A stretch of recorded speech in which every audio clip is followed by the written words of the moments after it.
Hi guys, we're just waiting one more minute before we get started, but thank you so much for everyone that's joined us so far.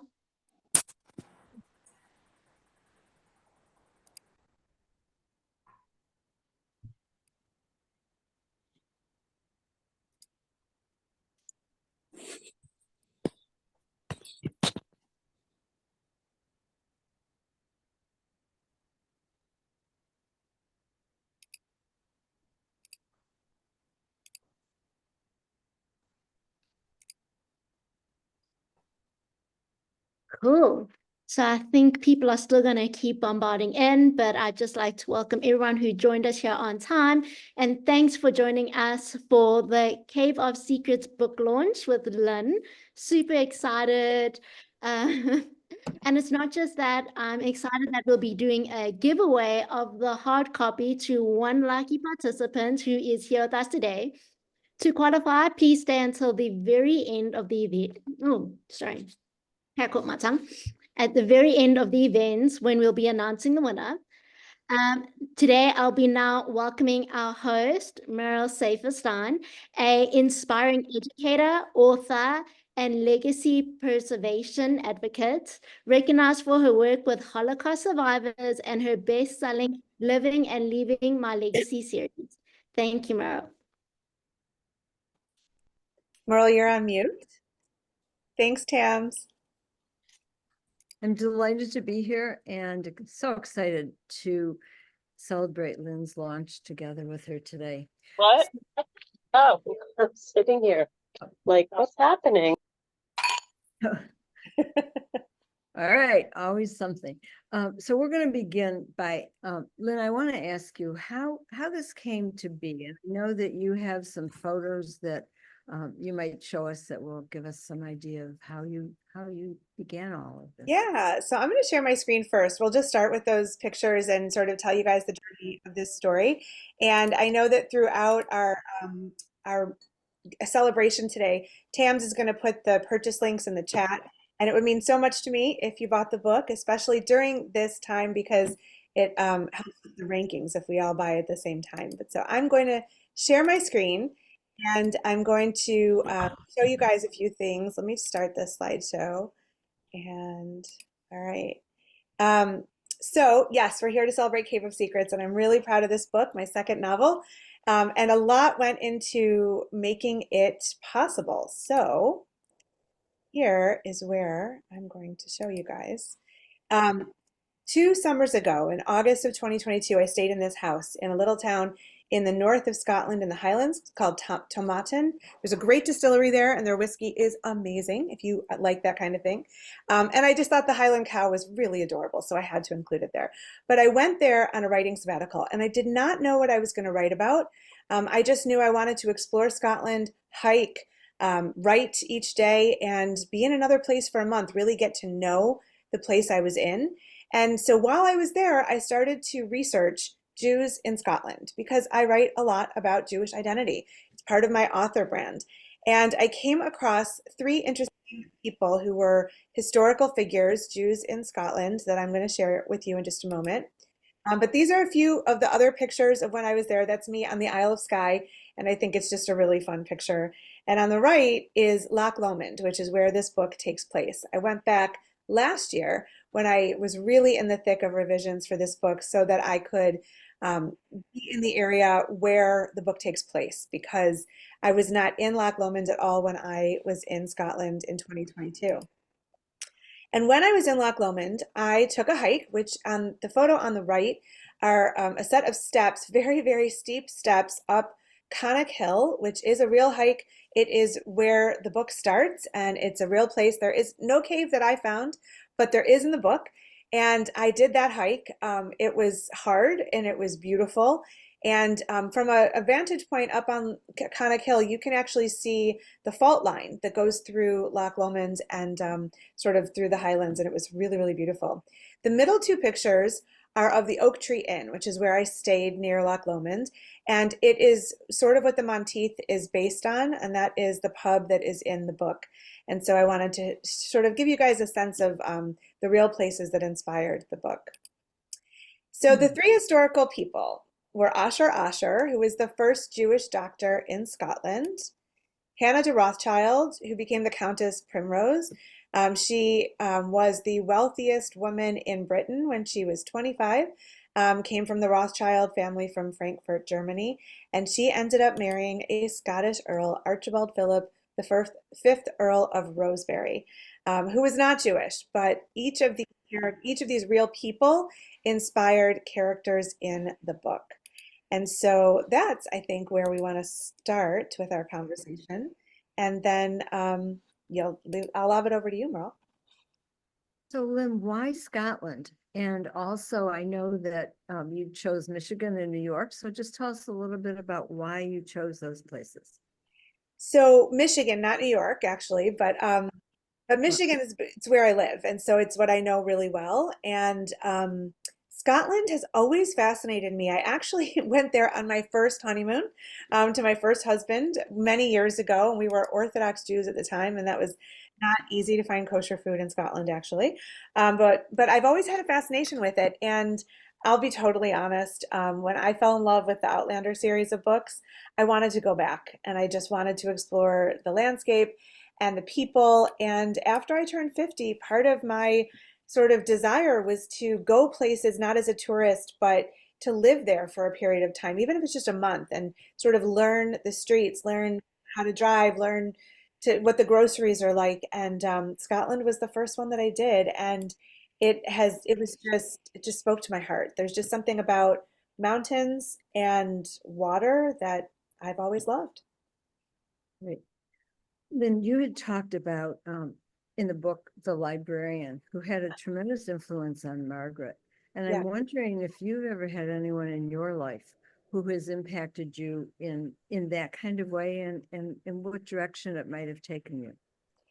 You know, I've been lucky. I've had some really great mentors over the years, and I keep having them at different phases of my life. And I would actually say that one of them is on this call right now, actually a few of them. And I feel really fortunate. And I heard from some of the others who couldn't make it today. But I've had some people who have just been quintessential in my life. For example, there's a woman named Barbara Jones, who's one person who couldn't make it today, but I met her in the 90s at the Iowa Summer Writers Workshop, and she was an editor at Harper's Magazine, and I was trying to write essays and not doing well, and I asked her if I could pay her to edit my essays, and she charged me $10 a page and spent so much time marking it up with red pen, and we're still friends, and she's been a mentor in life all these years. And I'd say another person who's been really instrumental is Paul Saginaw, who is one of the founders of Zingerman's, if anybody knows Ann Arbor and the famous deli there. But he's been a mentor, not just in business, but in life as well. And, part of this book takes place in Ann Arbor, and I know it really well. I went to school there, but I also go there often just to be in sort of the culture and the landscape. And so I was really happy to bring it into this book too.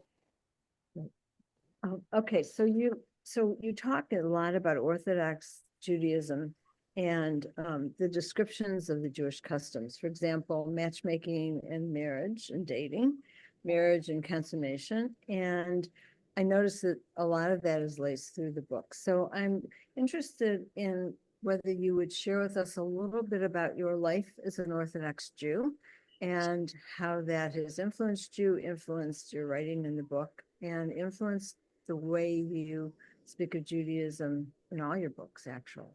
Yeah, thank you for that question. That's a good one. And it's interesting because when I started writing this, I think writing about Jewish identity was a very different beast than it is right now, with all that's happened in the world. But I spent 10 years as an Orthodox Jew, and I left it. I mean, I didn't grow up that way. I like to say I've been, all denominations of Judaism and like a smorgasbord, and I now am just Jewish, but I take and reject of the denominations, I would say equally. And I really love the traditions and the rituals of traditional Judaism. One of the characters in Cave of Secrets, Sam, was raised in a pretty strict Orthodox household, and it was stifling for him because he knew at a young age that he was gay, and it wasn't encouraged, it wasn't accepted in his community. That was not a community I lived in. So the way that I described Sam's upbringing was not the kind of Orthodox that I was. I was what was called modern Orthodox. And I don't know how homosexuality would be received in that community. I don't know. I haven't experienced that. And that's one reason that I sought a sensitivity reader for this book, because I'm not gay. And also because Sam lived in Ann Arbor in the 80s as a gay man. I wanted, my sensitivity reader was a lesbian who lived in Ann Arbor at that time. And so she really wanted to make sure I was on the right path and with authenticity. But yeah, I love to write about Judaism. I feel like the world needs more stories of positive Jewish identity. There's a lot of stories about hatred and the Holocaust and anti-Semitism, which is in this book too. But I want to bring positive stories of Jewish identity and strong Jewish characters into the world. That's beautiful. I just saw a comment where it said that you make one hell of a Shabbat brisket. I love that. That's a great. Thank you, ML. That's true. We need to have you over again for Shabbat. But thank you. So you talk a lot about loss of family that was threaded throughout, and second chances. And so what was the message and why that? Well, I think I wanted all the characters to try to figure out, who they want to be, independent of the influences of other people. I think that's a journey that all of us are on, but many of us never get there. And so I thought it was important to explore it and to have people choose their identities and each other for good reasons, as opposed to default or, you know, I thought it was important to sort of explore the influences that we have and why we make the decisions that we do. And so I don't think I set out with like the articulated intention of I'm going to explore loss in this book, but I did, and it surprised me too. Like, I don't know of all the authors on this call if you guys can relate to this, but you can plan as much as you want about a book, and it still takes you by surprise. There's the characters still just sort of start to take over and talk to you, and you don't have a choice. You go where they take you. So I think that was part of it too. Absolutely. So you mentioned a little bit about the plot, but how did you develop your characters then, and what was that process like for you? So my first novel, Woman of Valor, I pantsed. If other writers will know what that is, you either pants or you plot, which is you're writing by the seat of your pants. And that's what I did with Woman of Valor, and it was very stressful. So with Cave of Secrets, I decided I was going to plot. I was going to convert to being a plotter. So I'm a born pantser, converted plotter. And I spent a lot of time really thinking about who these characters were and getting to know them, writing character sketches as well as plotting out the major points in the book. When I first started writing this book, and we've talked about this, Merle, but I thought I was going to write historical fiction about the three historical people that really lived, who I showed you guys at the beginning of the Zoom. And I think I wrote 20,000 words. And when I decided to go back to Scotland and really investigate the areas where they had lived, I reached out to the living descendants of the couple that were still in the sort of Edinburgh area, and I wanted to see their estate. And it's only open to the public in July, and I was going in May. And so I emailed and I said, I'd love to meet you. I'd love to see the estate. I'm writing a historical novel about your ancestors. And they said, we don't really want them to be fictionalized, so no thank you. And so I was, of course, furious and thought, no one's going to tell me not to write about them. These are very well publicized people. But after I calmed down and I talked to my attorney about it, and he said they didn't really have any legal claim, but they could make my life difficult. And did I really want to deal with that? And I thought, no, I really don't. And also, I don't write historical fiction. I write contemporary fiction. So I decided to totally start over and make a contemporary story that was based on influences of these three people, which is why they come in the form of sort of ghosts, I guess, or spirits back to present day people in the book. So although I will say the book takes place between 2014 and 2016, and people have called it historical fiction, which I don't know if I should laugh or cry at that. I mean, 2014 to 2016 is historical now, but okay, it's fine. So Lynne, you just mentioned ghosts, and there are some of those in the book. So where did that come from? How is that?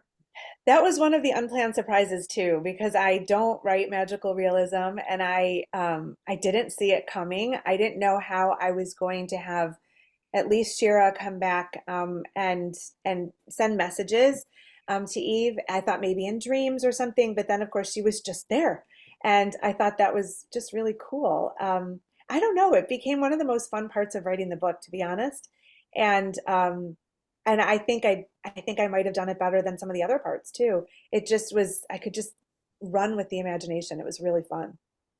Right. Someone in the chat, Catherine in the chat, asked the question, were there surprises in what your sensitivity readers shared with you? Yeah, there were. We really had to talk at length about what gay culture was like in the 80s, especially with the rise of AIDS and HIV. And that there was this whole cruising culture, and Sam is not a character like that. He's pretty shy, pretty keeps to himself, and so I had to sort of reckon with that and just determine how he could um, act on his instincts to be openly gay at a time when it still wasn't necessarily accepted, but not give in to the culture that was just so different to what he was used to or what his personality was. And so I did learn a lot, and I'm really glad I had a sensitivity reader to sort of look at it and to point these things out so that I could, grapple with it and then develop the character accordingly. Absolutely. I think it really helps just to know, and then you know that you're doing it so that you're not going to offend anyone. Yeah. The reader, which is really important. Yeah. So readers are always interested in the process that an author takes. So do you want to share a little bit about your writing process, Lynne? Yeah, so when I committed to writing fiction about 5 years ago, and I shifted my marketing business and really was making this my focus, I decided that I would be writing every morning, Monday through Friday. So I do. So when I'm writing a novel, and that time is also spent planning the novel, doing research, and then the revision time as well. But when I'm writing, it usually starts between 8 and 9 in the morning, and I'll go for 3 or 4 hours. And I just write straight, and I don't revise while I'm writing a first draft. I just get the messy first draft out. And then when I finished a draft of the manuscript, I print it out and I read it on a hard copy so that I can take notes by hand on what needs to be revised, where I need to, add more. And then I usually spend, I don't know, a couple of months revising and making it stronger.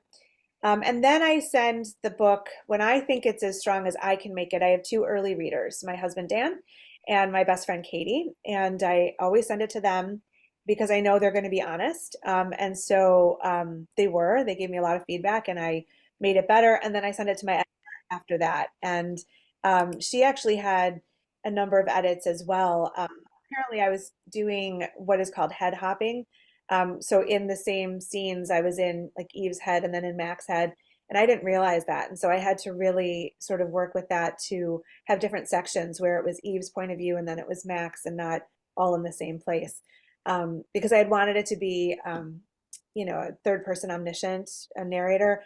And so I was sort of a little bit arguing with my editor, but she won, and I ended up making it in stronger in the end. I will say, with this book, I had a successful novel, Woman of Valor, and I thought, okay, great. Now I know everything there is to know about writing fiction. And so I figured when I write another novel, it's just going to be perfect. And so I printed it out, this first draft, and I was horrified at how raw it was. And I literally had like whole pages that were X'd out with my pen. And I thought, who wrote this? This is terrible. And so it was humbling. And I realized that it is true that all first drafts are messy, no matter how many books you write. And the revision, I always teach in my writing classes, revision is 80% of writing. And it's really true, because that's when you get to really massage and sculpt and make it perfect. So yeah, that was my experience. Well, I think that the authors on this call will certainly agree with you. I know there's several, and we know how many drafts it takes to make the book the way you want it to be. So you mentioned early on that Eve wrote in a diary. And of course, for me, who is someone who journals a lot, I was especially interested, and I am interested in whether you journal and whether you as a teenager wrote in a diary. And So I have two journals behind me on the shelves that you see behind me right now. One is from when I was 9 and 10 years old, and one was a little bit later. And those were the only two that I found in my parents' house, actually. I don't journal on a regular basis. When I travel, I do, and I actually carry a little teeny paper journal in my purse at all times in case I just want to write something down. So, um, I jot things down from here, here and there, but I don't, as a practice, really journal. Um, but yeah, it was something that obviously was essential in this book, definitely. one of the things that people often look for when they're reading books, and especially if they know the author, is what about the author is in this book? So what from your life did you take to create this story, Lynne? Well, I will first say that my daughter thinks every single book I write is about our family. And I will say this one is not. I did not consciously see anything about our family in here. She's convinced and she can make a good argument, but that was not conscious. Um, what was from me? I mean, some of the hikes that she and her dad did, even Sam in Ann Arbor, I've done. Um, you know, I mean, I lived in Oak Park. That's where Sam grew up. I live close to Oak Park now. That's a suburb of Detroit. It's just a neighborhood I know well. So that's where and it's an Orthodox neighborhood. So that's where I placed him. I'm trying to think if there's anything else. There really isn't much. I mean, I think I'll say one more thing. Um, I dedicated this book to my dad, and Eve and Sam have a very close relationship. And so maybe that was inspired by my relationship with my dad, and we were super close. And I will say that tonight is the in-person launch party, and Lauren Johnson, the director of the Detroit Jewish Book Fair, is interviewing me there, and she read the book and she said, you dedicated it to your dad, but the book is really a love letter to your husband. And I thought, oh, she's right. It really is, because Eve is doing an archival fellowship in Scotland. And I mentioned the Ruther Library on Wayne State's campus in the book, and that's where my husband works.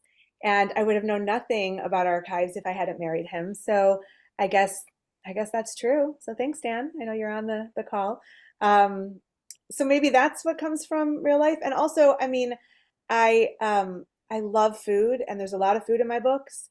And I write vividly about their passionate relationship, and not to get TMI, but my husband and I are pretty close and in love, and so maybe I took from there too. So yeah.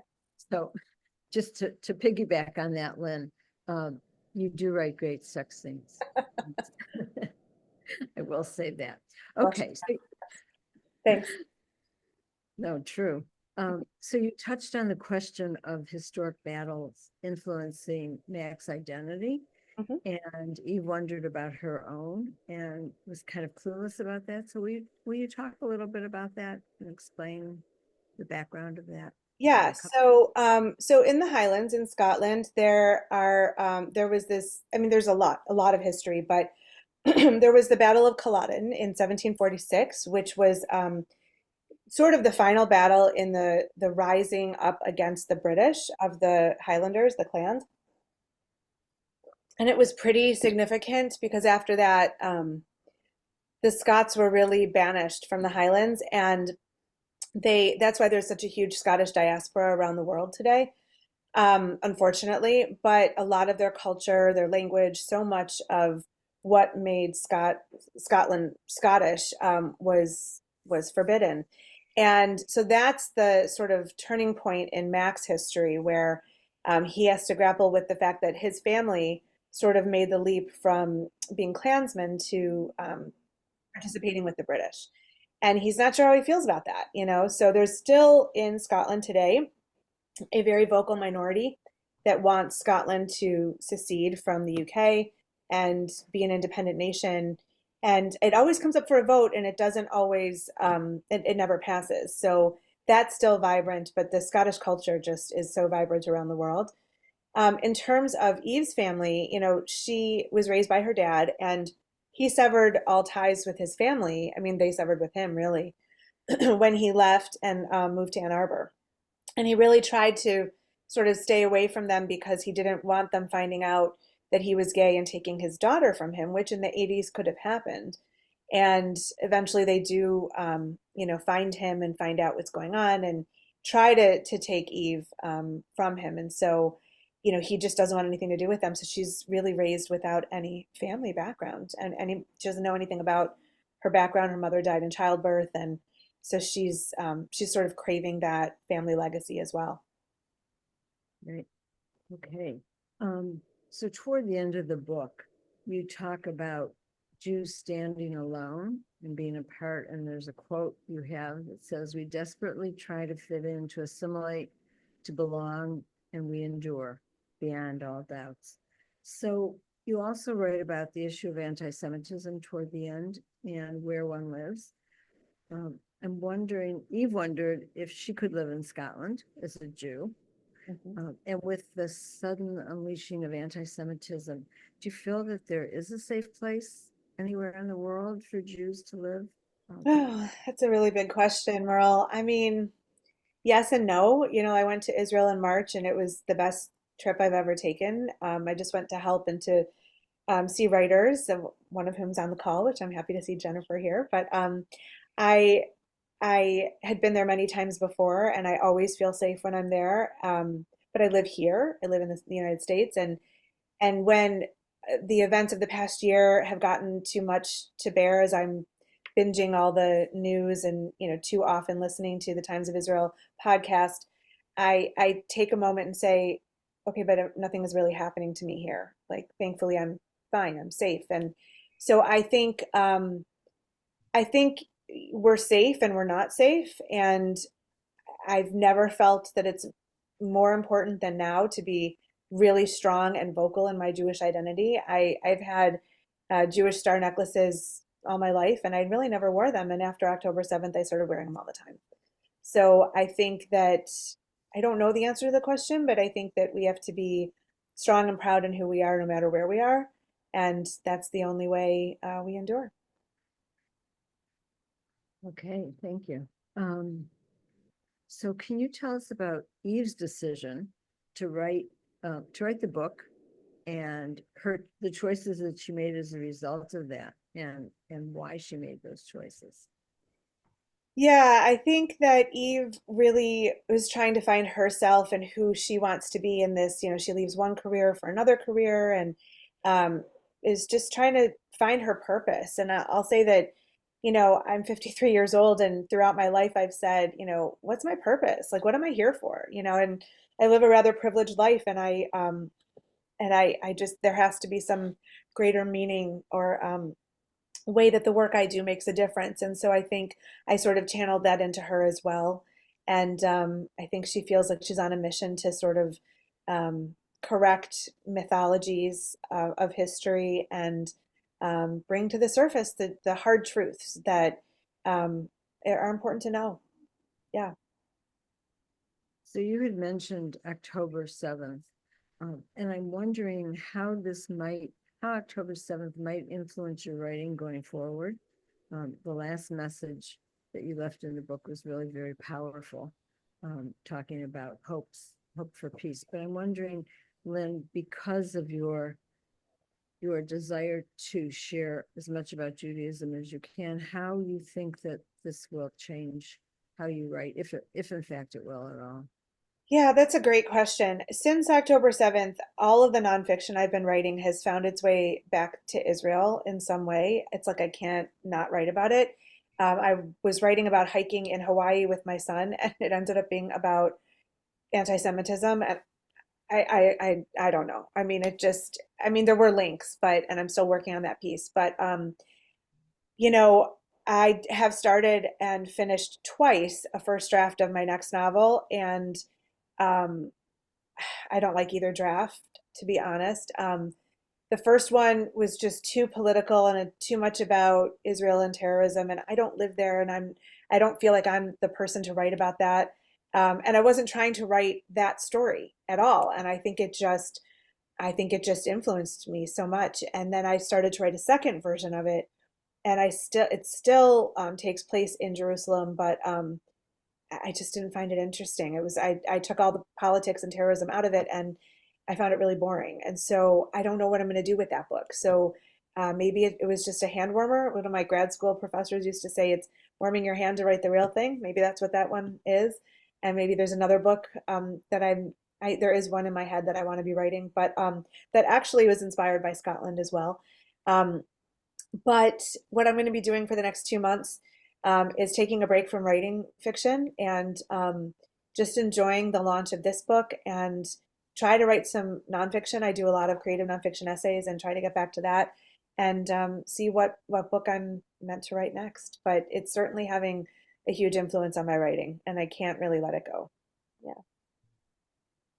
Thank you. So Marta asked the question, how are you different after writing Cave of Secrets? That's a great question. Thanks, Marta. I feel like this book is a lot better than my first book, and I'm proud of my first novel, Woman of Valor. But this book, it has 4 main characters, 4 protagonists, 4 points of view. It's it incorporates elements of magical realism. There's a lot happening in it, and I really feel proud of it. So on the one hand, I feel great that I can create a book like that.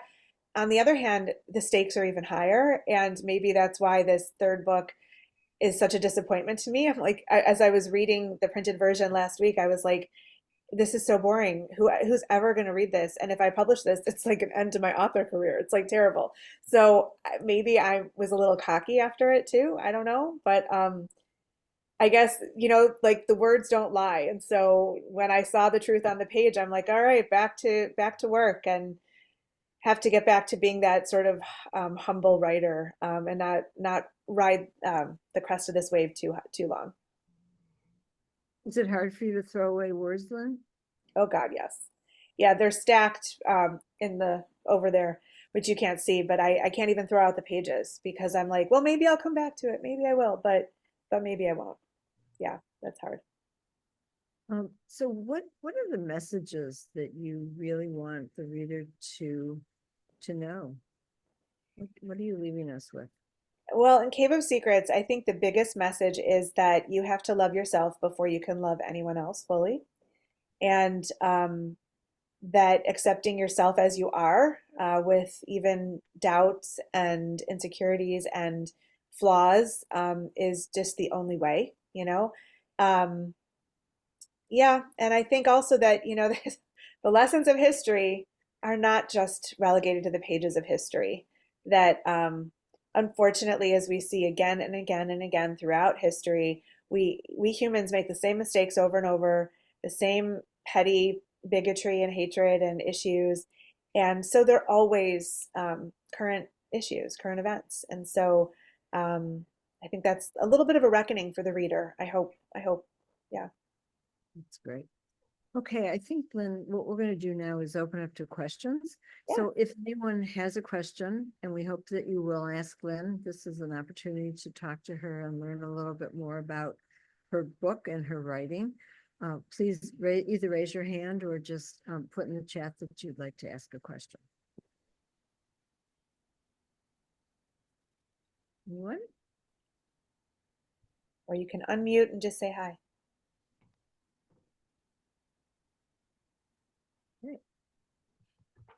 Okay. I have a question. Okay. Oh. ML, how you doing? Oh, good. I was intrigued when because I'm teaching, beginning creative writing this term, which I think you should come in and talk about this. But the characters, you've mentioned character sketches, and in beginning creative writing classes, character sketches, I think are things that throw the students, like, how do I do that? What is that? Especially if they're new to it. And my students in this class are of all different majors, from medicine to biology to engineering. But at any rate, just talk a little bit about the character sketch process that you mentioned when writing this book? Or Yeah. how do you do it? Yeah, and actually, I have some handouts, so if I come talk to your class, I can bring them. Oh, great. Yeah, because I teach it as well, and I just a lot of questions to get to know your characters personally, like not just the normal things, like you want all the normal things, like what do they look like, what's the eye color, hair, height, just basic things like that. But then some unusual questions, like do they have any kind of a like quirk or tick or habit, that you can thread through the story as sort of really characteristic of them, or they're like a childhood best friend or pet or stuffed animal that was really important, or some little secret that nobody knows. And that's a way to get to know the character even better, because the writer has to be one step ahead of the character and anticipate how they're going to respond, what they're going to do, sort of what their tendencies are, or how they think about things, get in their head. And the only way we can do that is if we know, a little bit about their background, what they bring with them, and what their fears are and all of that. So there's a lot of that, and I can share it with your class, and I can send you the handout too. Man, that's excellent. Thank you, Lynn. And I will have you sooner than later because we start with fictions. That's great. I'm all yours. I have a question. Yep. But I want to start by saying we are hosting you in New Orleans in October, and I'm looking forward to that, especially having heard you speak here. Me too. My question is, and maybe I missed it, I've been furiously writing your comments. What first inspired you to become a writer, Oh, and when?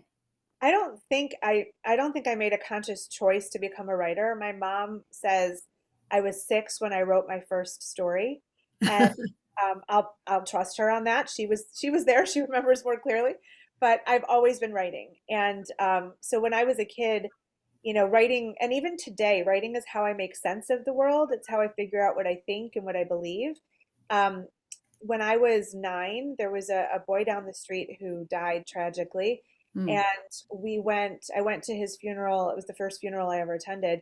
And then I went with my parents to the Shiva. And so, I wanted to comfort his parents in some way. And I created a newsletter. Like I wrote physically, nice. must have been 1980, actually. I physically wrote and drew and everything, a newsletter of like neighborhood news, thinking that this would bring them some comfort. And so I guess writing has been my superpower in some way, just the way that I communicate, the way I figure out what I think about things. So it's always been there. Oh, yeah. Thank you. So Lynn, to follow up on that, recently you made the decision to become a career author. Yeah. So what was that transition like, and why that? Well, okay, so Cave of Secrets is my 10th published book, my second novel. And my first was a collection of poetry that was published when I graduated from my MFA in creative writing in 1996. It was my master's thesis, actually, that was picked up by a small publisher and published as a book, which was great. So I've always wanted to write a book. It was a dream of mine that I wanted to be 30, have a book when I was 30.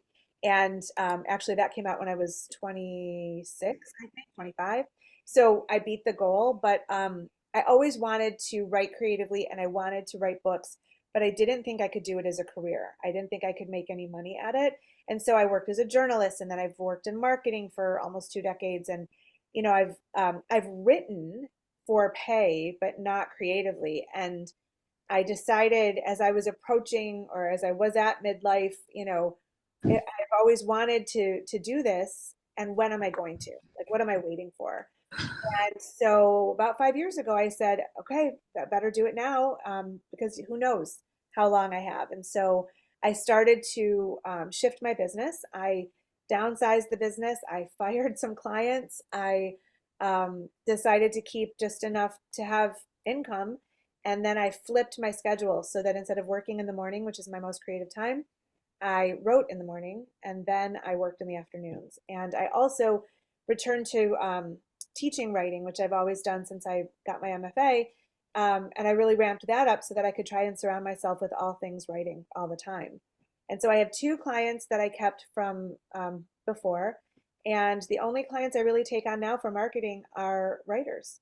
I help them build their author brands and figure out their marketing strategies and do writing coaching and that kind of thing, because I just want to immerse in the world of writing. So that was how I made the transition. And I will say there was a moment a few years ago where I realized I did it. I'm at that point. I made the shift. I'm spending more of my time on writing than not. And it felt great. It was just a dream come true. That's great. Someone asked the question, who was it that asked the question? Catherine, was it a surprise that 4 points of view emerged?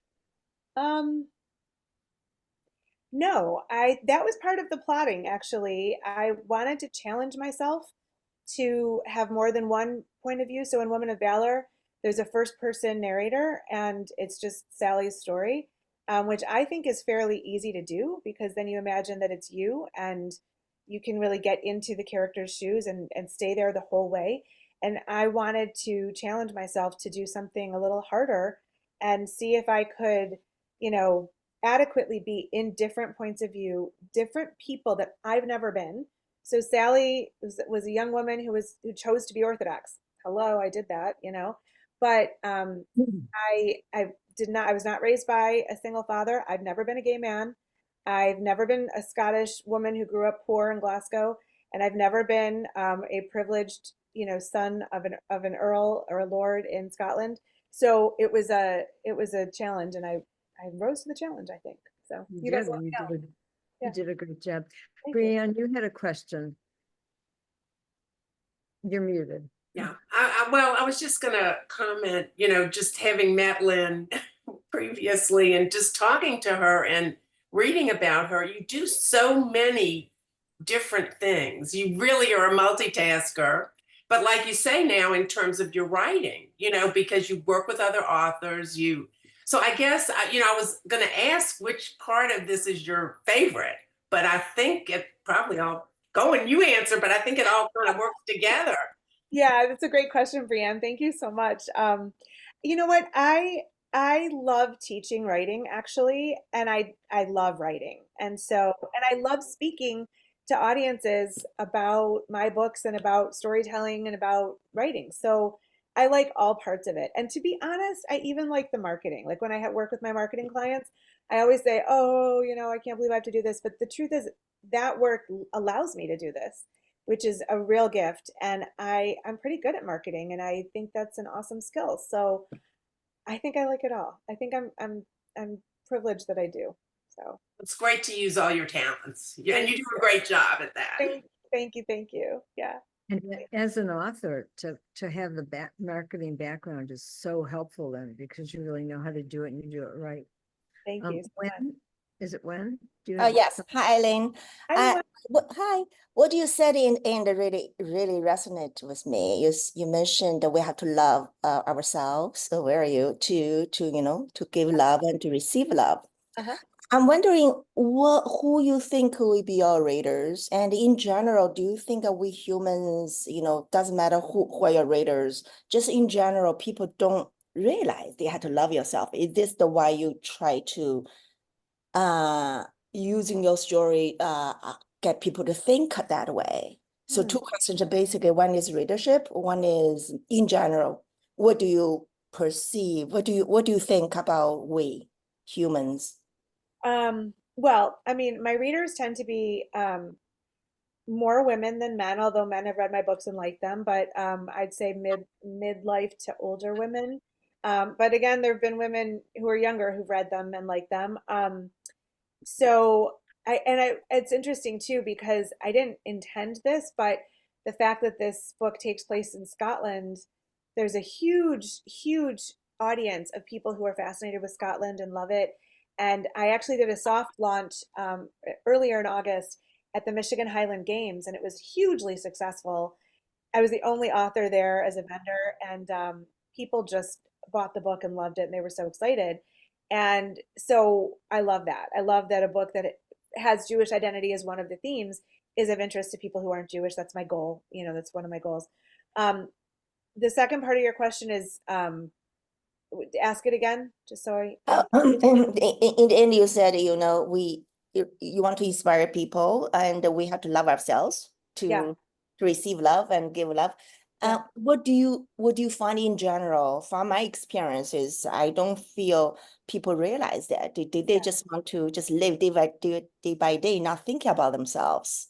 So Yeah. what do you think? I think you're right. I think that it's really important for every person to spend time alone and really get to know themselves and not be afraid of the silence and the loneliness and whatever before they can fully be with somebody else. I think that's really important. Yeah. Yeah. I think Congratulations. thank you so much. I think it looked like Marcia had a question. Is that right? Do you still? I just wanted to say something, but I'm in a hotel and there's construction going on maybe in the next room. So right this second, it's quiet. All I wanted to say is I'm a friend of Merle's. I've heard all about you. I'm so happy to meet you this way. And I'm looking so forward to the book. And there it is. Thank Okay. you so much. Thank So you. from listening to you talk, you speak so articulately, and I have a feeling your characters are going to be just wonderful to learn about. So Thank you. anyway, looking forward to the book. Thank you Okay. so much. Okay. Bye-bye. Bye. Then Rachel asked the question, does this book feel different to you, given that it was plotted rather than pants? Well, yeah, it was a lot easier to write, and I think it was more successful because of that, because I really thought it through. So yeah, absolutely. I think it's a much stronger book than my first novel, and um, I felt that it was easier writing and it went faster because I had my modified beat sheet and I had character sketches and I had that all in front of me the whole time. So it definitely feels stronger. I will say that third book that I'm right now thinking is a failure. We'll see if that's true. That was plotted and twice, and clearly it's not working. So, but maybe not every book works. Who knows? We'll see. Yeah. You mentioned a beat sheet. Do you want to tell people what that is? Yeah, a beat sheet. I didn't create it. It comes from a screenwriter. His name is Blake. I'm forgetting his last name, but he has a book called Save the Cat. And the beat sheet, there's a beat sheet for fiction, and there's one for memoir, I think.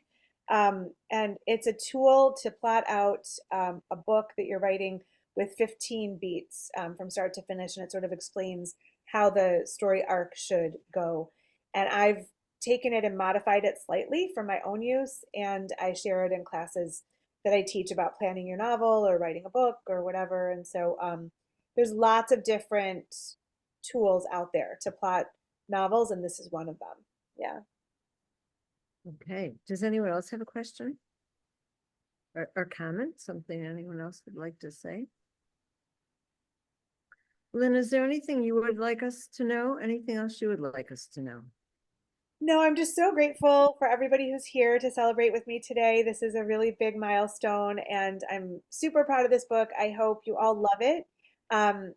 If you are buying a copy and can do it during this hour, it really helps the rankings on Amazon because they see a flurry of activity and it shoots up in the rankings. And if you like it and you care to leave a review on Goodreads or Amazon, it really helps as well. If you don't like it, please don't leave a review, but you're welcome to tell me personally. I will take that feedback, but the negative reviews definitely stay out there forever. So, and that's, yeah, I think that's it. I'm just really thrilled that this book is in the world and that all of you are celebrating with me. And we're thrilled too, Lynn, and congratulations. It's a really exciting day. I know that Tams has something to share now. Tams, are you going to come on back? Cool. Yeah, I'm back. So thank you all for joining us today and making this event super, super special. I am excited to announce our winner of Cave of Secrets, the hard copy, and it is Claire Newman. Okay. Well done. So please can you stay online so we can grab your contacts, and congrats again, and thank you, and congrats, Lynn. Awesome. Thank you, everybody. Bye. Thank you. Goodbye. Here, Nice Thank to you. see you, Claire. And Great to and see you. Rachel. Oh no. And Laura.